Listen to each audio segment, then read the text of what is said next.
Hi there, welcome back. It's morning here in Denmark, foggy outside, having a cup of Microsoft coffee. Yes.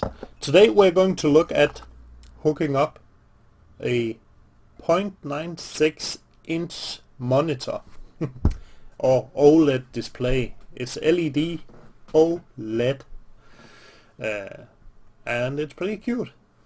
It's actually a decent screen. The only thing, if anything, you want to complain about is the size of this thing. Also, it's monochrome, meaning it can only show two colors. 3 if you count black, but we don't because we just turn the pixels off where we want black. It's hooked up using a I2C, just like last time where I showed you how to hook up the LCD screen. We're going to hook this one up in the same manner, only using 2 wires.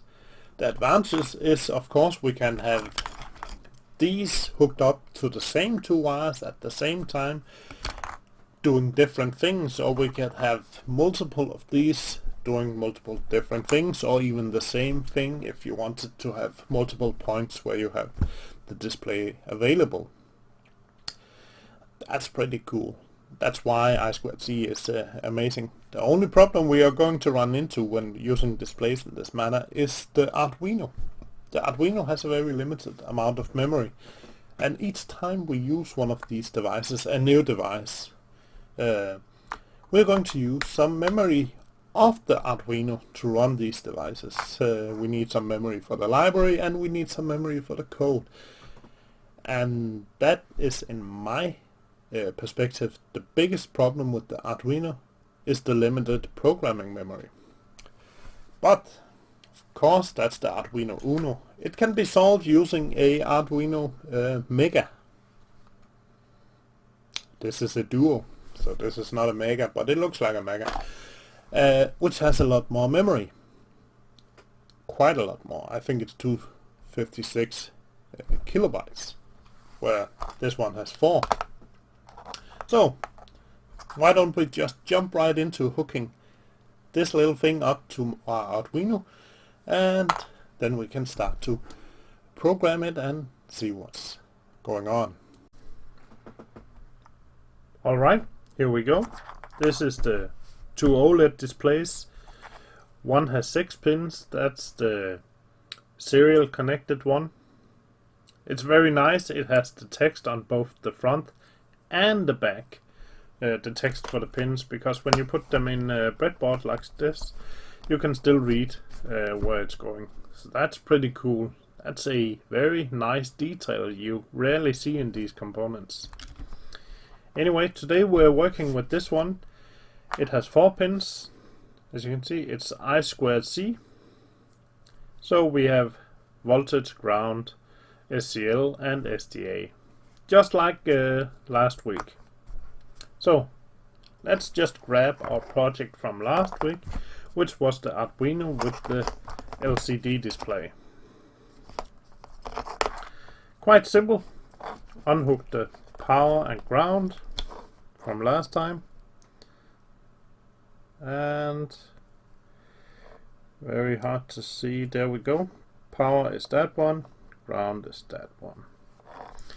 Then we have SDA and SCL,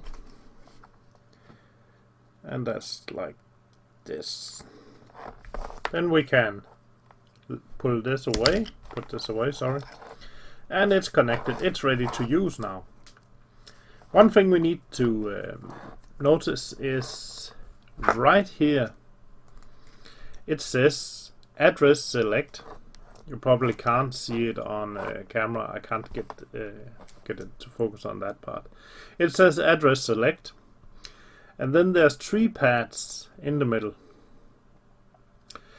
On the left it says OX7A, on the right it says OX7B. So we have an address called 7B, and over here we have one called 7A. And there's a resistor connecting the 2 right pads, but not the left pad. That means we can unsolder this resistor and put it on the 2 left pads, and the address would be 7A. Right now it's 7B. What that means is if I had another OLED display like this or anything else, I can hook it up to the same bus line or the same two wires with a different address, and I would be able to have them right next to each other showing different things. So this one would show one thing, this maybe something else, or I could have them at two completely separate places showing the same thing, so multiple places to monitor something. That's pretty cool. However, what's not cool is this address right here. It says right now it's 7B. I know that's not the correct address because I've used this device before, so that's a bit strange that they actually write the text. I think they write the text because the layout is a old design and it has been updated several times, but they're still using the same piece of PCB as previously. So all that's left to do now is program the Arduino and set it up to run. Of course, we're just going to hook it up to the PC using our D-type USB. Of course, we're also going to need to scan for the device because we don't know the address. So why don't we start with that? Okay, time for some programming. Let's get the light on, it's a bit dark here. Yeah. So, Arduino hooked up, ready to program. I got my software started. Arduino IDE. So the first thing we want to do is find the actual address of the I2C device, because we already know the address on the back is wrong. And the reason I know this is because I have used the device before, of course. So if you remember the last video, all we had to do is run the I2C scanner, so I'm just reusing a old program. I just uploaded without doing anything. Of course I know it's already on the correct port and I got the correct device selected. That should be known or intuitive by now that you have to select your correct Arduino device. I open my serial monitor and I can see, oh, it found a device called OX3C. Well, on the back here it says OX7B, so nowhere near the same. Hey, I guess they're just reusing old PCBs for new devices. That's fine. We need to remember the address 3C because we're going to use that now. But before that, we need the library to make this thing work. And of course, Adafruit has made a great library, just like they make a lot of libraries. However, for this device, they have multiple libraries. Recently, they have fixed it so there's only one available through the Arduino software. And let's go and take a look. So we click Sketch, Include Library, Manage Libraries. And up here in the search field on the right, I'm going to search for SSD1306 because I know that's the library I want. How do I know? Well, Google told me. SSD1306. There we go. We actually have two different libraries we can use. We got this one, U8glib. It's a great library, but we're not going to use it today. We are, however, going to use this one called the SSD1306 by Adafruit. Why? Because it got a great demo. We want to show the demo, okay? I have it already installed, as you can see. The version I have installed is called 100.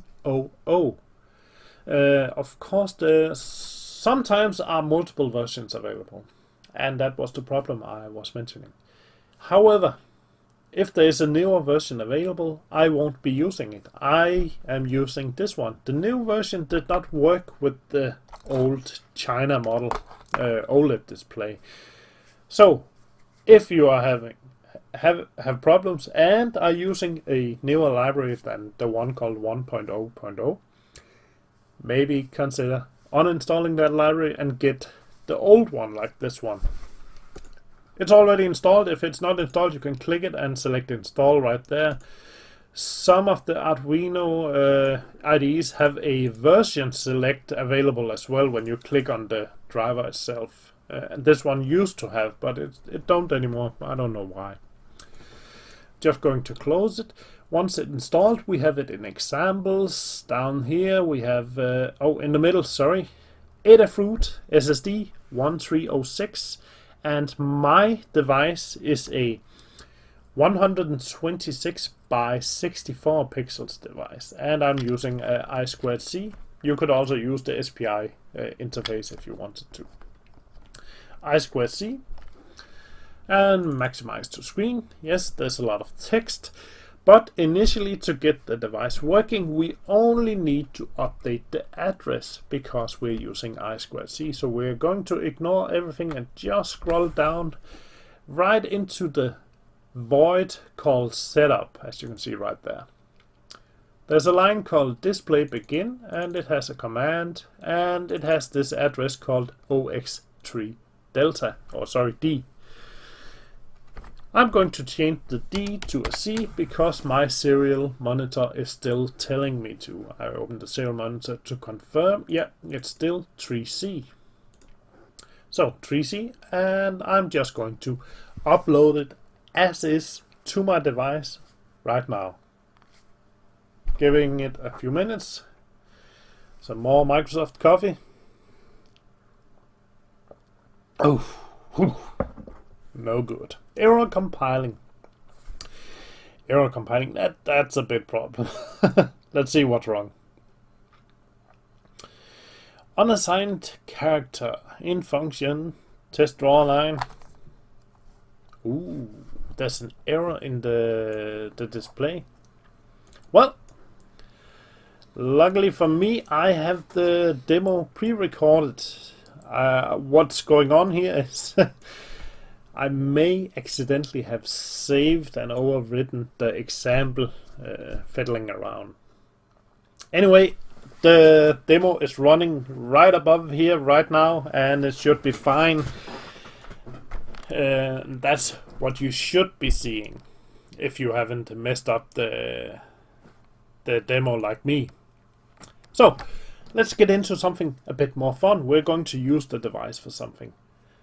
But before that, let's just get rid of all the stuff in this example we're not going to need. So I'm going to Control A, Control C to copy the entire thing. Close this one. I got this empty one right here. Mark it and Control V. Now I got everything copied over to a new project file. So I'm going to start to delete things I don't need. And you can see it has this function called void, and this one is called test scroll text. I'm not going to need that. It has a new function up here called, let's see, we're just scrolling up slowly. Multiple functions. You can see this one is called test draw line, test draw rectum. I'm not sure. I think it's rectangle. Round rectangle, triangle, triangle fill, test fill, test circle, test character. No, thank you. None of that. Test draw character. What's this? Test draw bitmap. No, thank you. And we have our main loop. Then we got inside our setup loop, they are actually running a lot of code as well.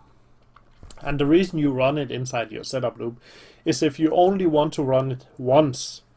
If you wanted to run repeatedly or call it several times, you have to put it out in functions or run it in your main loop. So that is why they put it in there. But we're just going to continue deleting. They've been very nice to set up small comments, as you can see. So we're just going to delete those we don't want. That one we want. We're going to work with that. But this up here basically is just demo activities. There we go. And that's it. That's what we want left. Let's go up in the top. Well, we don't want the bitmap thing either. And the comments either. There we go. So basically we have reduced the code to a single page now. Let's see, we can reduce it even more. Delta Y, number of flakes, we don't need that. LCD height, serial begin, we don't need a serial connection either. I don't know why they included that. There we go. Get rid of the comments. Don't want a delay. Don't want the comment. There we go. That's it. That's what we need to run.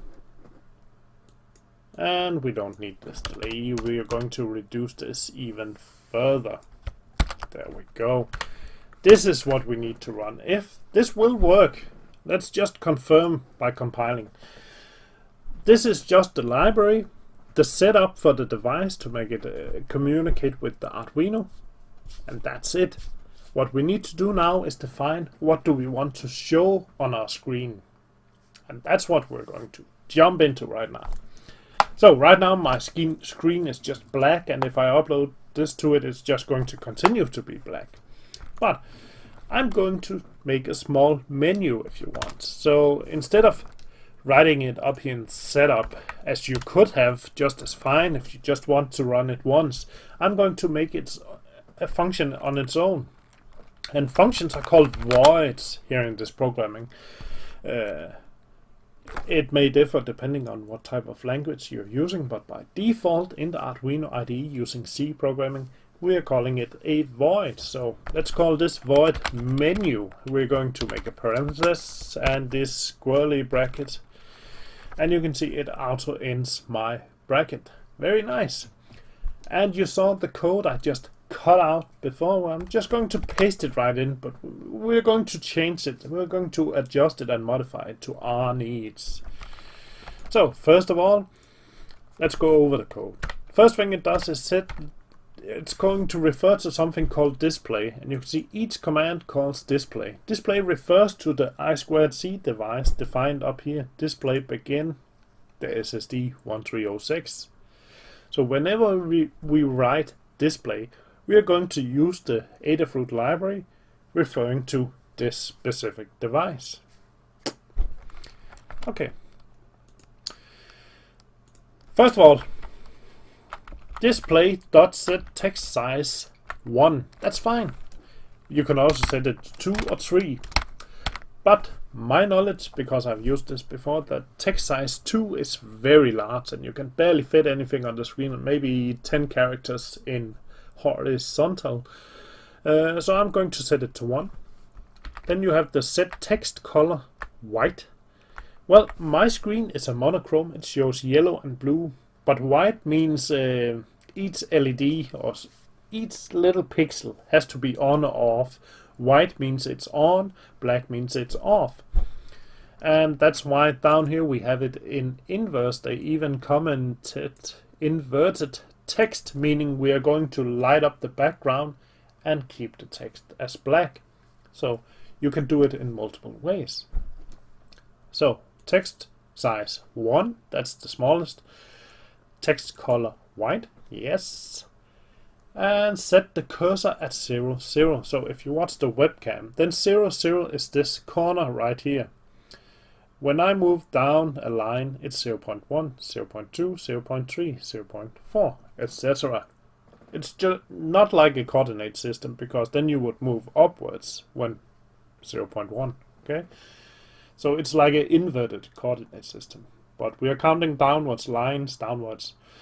The first 0 marks the value from here to here. So 1, 2, 3, 4, 5, 6, 7, etc. And you can see it says print line hello world, no thank you. Print line, remember when we use print, it writes a text and waits with the cursor right after the text. If we write print line, it writes the text and jumps down to the next line. So I'm going to type my name, Martin Vaupell, as the main line. And on my device, I know the first part is yellow and the rest is blue. I know from the demo, right? So we got some inverted color, that's fine. And then it wants to type a number, that's the number of pi.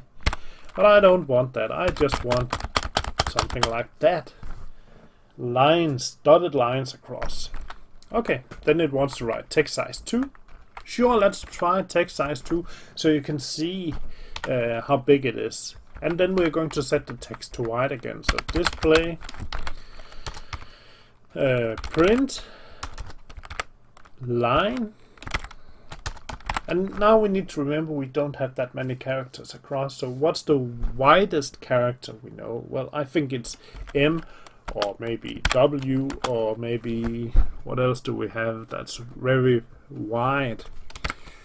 Well, the thing is, in typographic letters they should have the same width, but on LCD displays not so much, because sometimes you will run into characters that are 7 pixels wide and some are 8, and that's very strange, because in reality they should all be the same width and the same height, and that's originating way back to the original typewriters, because they had to fit the type settings on a board, so you couldn't have different sized letters. And computers should work the same, but they don't always. We just need to be aware. We don't need to be experts. We just need to be aware that on occasion this might happen. Okay, we got MVG, 3 big letters. And why not just a display set text, no, print line, nothing, an empty line. Why don't we just set the text to normal? So we're just going to copy that line right there, paste it right in, set the text size to 1, and set this might be line 3, just to see what's going on if we fill up the line. So let's write 3 with letters. Then we're going to finalize this by calling display, which is going to show all of them onto the screen, or actually send the command. How? Excuse me. However, if I upload this right now, my screen would still be black. Why is that? Well, let's go through the code. We get the libraries, we set up the display, we run our main setup, and we get our initialization. Of course, by using this display, the Adafruit logo will display. So that will display, but then nothing more would happen. So what's going on there? Well, we haven't called this menu anywhere, so the device does not know it needs to show us the menu. So why don't we just finish the setup loop by typing menu, parenthesis, semicolon, hit upload. No, that's not upload. Fail. Major fail. Okay, there we go. Upload. I got my phone. I'm going to take a picture of the screen so we can get a live or sort of live feedback, because it's very hard to get the screens on a PC webcam, because my webcam is shit. It's from Creative. It's terrible. Yeah. Okay, let's see. No. There we go. Okay, on the phone, send to PC. Yes, do it now. Thank you. Let's give it a second and it should show up right. Yeah, oh, it's updating. Come on, there we go. That's our code. And we can see, well, we still have room for at least 1, 2, 3 more dots across. And maybe I should move my name into the middle a bit. MVG, yeah, sure, it fitted perfectly, and we could actually have 3 more, or maybe even 4 with space still. And this might be, you can see it's missing something. Let's see the screen. No, it's here. The problem is, I think it's the camera blitz. It just cut off this part. But it says B line, and then it says TH right here. TH. Okay, so we know the text width is this wide. This is the width of my device using letters in typesetting 1. So I'm just going to paste that up here. Then I'm going to space this out so it's this wide. Perfect. And I'm going to add maybe 1 or 2. There we go. Perfect. So now we got dotted lines across the entire screen. And I'm just going to remove that last part down there. Remove the let's just leave the MVG for now. Okay, so now we have adjusted our screen size. Let's do something a bit more interesting. Usually when you use this display, you don't want a static text, because why would you?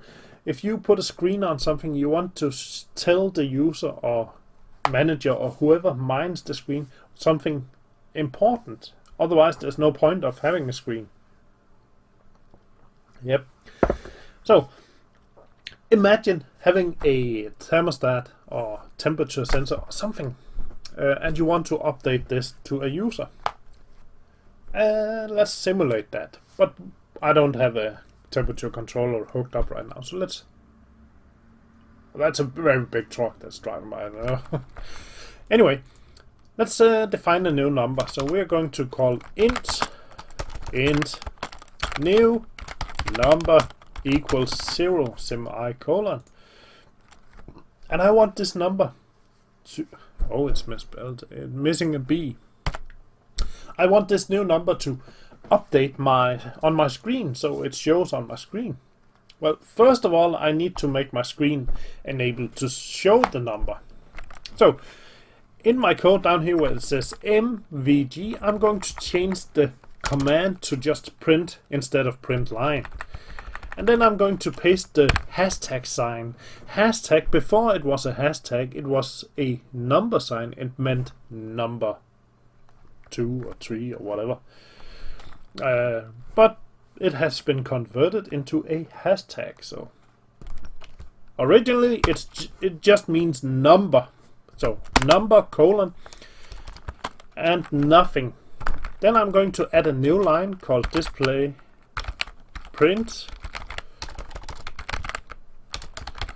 And I'm just going to add the parentheses right now, nothing else. At the top of my menu void function, I'm going to type in the parentheses int updated number. Int updated number. So you can now see it's a function inside a function, or in fact it's just a number represented inside. And I'm just going to copy it, and I'm going to paste it into the empty parentheses right after my disk sign. And then my print, I'm going to add print line. So in our head we can already imagine the line would have that big hashtag colon, and then we would have something called updated number, but we haven't given it a number yet. It's just a container, a placeholder. So in order to make that work, because we have added this to the command, we need up here in our menu command, we need to add something in the parentheses now, otherwise it would just show us an error. So because I have defined this as a integer, a real number, I'm going to add something like a real number. I'm just going to add 1. What does this mean? It means whenever I type menu parentheses 1, it will display the number 1 down here. You see where this is going, okay? So first of all, I'm going to take this placeholder up here called new number. I'm going to put it into my main loop, and then I'm going to say the new number is equal to the same number. So right now if it's 0, it says 0 equals 0, okay? But then we're going to add 1. Depending on your programming skills or language, there's different ways of doing this. Some languages allows you to just type the number and then add 2 pluses after it, and it would just increase by 1. Some would do something like this, where you have an equal sign and a plus sign. Different ways of doing the same thing. We're going to leave it as this, This is very simple. We can understand that the number is equal to number itself plus 1. Oh, we're going to update it by adding 1. And then I'm going to show it on my screen. Okay, so menu, new number. There we go. So I'm then going to take this number and show it on my screen, meaning it will display on my display. Okay, and then I'm going to add this delay, otherwise I would just have a huge, a very fast count and I wouldn't be able to see it. 1000 milliseconds, that's roughly 1 second. That's it. However, this will give us a problem. I know it will. But let's just upload it, and I will prepare my phone so we can grab one of these awesome screenshots again. Yeah, it's counting and it looks terrible. And I will show you why it looks terrible. Let's see if we can get the display to show. There we go. Come on. Yeah, upload. Where is it? To computer. Thank you. Let's give the computer a second to process the image. There we go. Oh, it's just 2 squares. Why is that? Well, the thing is, whenever we write this command, we actually just add another layer. And these layers are infinitely thin, so they can just add forever and ever and ever on top of each other. And if you type the number 1, it's a line. Then the number 2 on top of that, that's sort of a S. Then the number 3, that's an S again with a thing in the middle. Then 4, 5. Continue doing that, you will end up with this. It's just a square because we're going to use all the pixels. But we're never cleaning up the screen, because every time we write a number, we should wipe the screen clean of that number before updating it with a new. So, let's do that before we show the number right here. Let's use the command already shown up here. Display clear display parenthesis end. That's it. That should clear the screen before we show the new screen. But it's going so fast you will never see it. So in fact, the screen will flicker. But right now it's 1 flicker per second, and you wouldn't see it. Let's prepare another amazing photo session. Oh, it looks great now.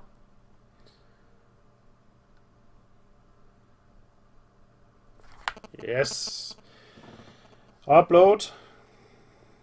Computer. Send. Thank you.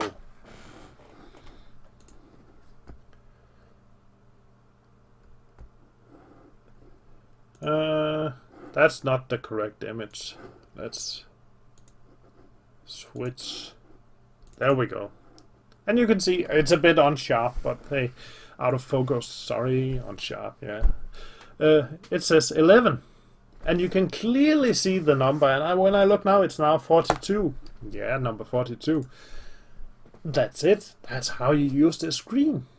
Now we got a working screen. We can update it. I even seen people program something like Snake in this IDE and uploading it to an Arduino and running it on a small screen like this. Very funny. And remember, when I was a child, there was these small LCDs computer you could buy, and they have different games on them. They had even less memory than the Arduino, but they were still working. Of course, they were much more complicated to build, but that's just an idea. So, OLED displays, not a problem. The problem we might run into is the different sizes. I think I got a bigger one. Yeah. We also got these sizes and we got these ones, and people are often confusing them. We've got something in between as well, and the biggest problem is getting the correct library. I've seen people complain about not being able to use it, or it might fail or something. And that's because of the libraries. It's not because the device don't work. I got one on my oscilloscope as well. It's the libraries. You have to find the correct library. If you're unable to find the correct library, well, then there's really only one thing you have to do, and that's to program the library yourself. Well, that can be a daunting task if you are an unexperienced programmer and you have no idea how the hardware works, because what these libraries are doing is, well, they are interpreting our code through the hardware, making this hardware very easy to use. So, maybe check out, are the libraries available before you get the screen? Or is there a library that comes, some software that comes with the screen when you buy it? Some people link it from their websites or something like that. Anyway, thanks for watching. Comment, rate, subscribe, and I'll see you next time. Bye.